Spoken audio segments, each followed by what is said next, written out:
Právě podle knínem rybka slivku hraje. Tu slunečko nezařívá, věcík nezavěje. Chladno ticho jako žal, v srdci pesla děje.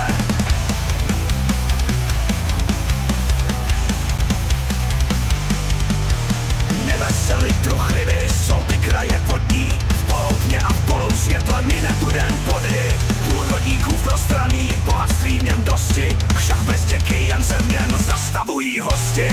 A kdo jednou křišťálovou bránu jeho vkročí, sotva ho kdy uhlédají jeho milých oči. Vodník sedí mezi vraty, spravuje své sítě a ženuška jeho mladá chová malé dítě.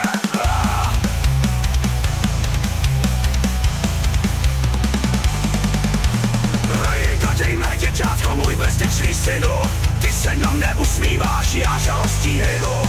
Ty radostně vypínáš ke mně ručky obě, a já bych se rač viděla tam na zemi v hrobě.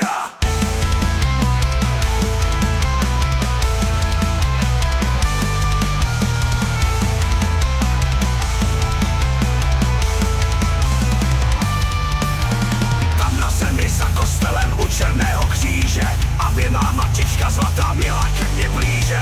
A jej dej synku můj malý vodníčku, kterak nemám vzpomínat ti smutná na matičku.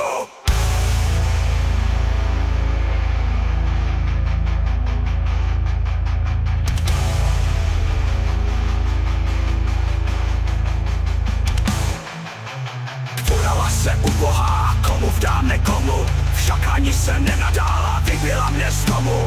Vdala jsem se, vdala již, ale byly chyby, starosvači černí raci a družičky ryby.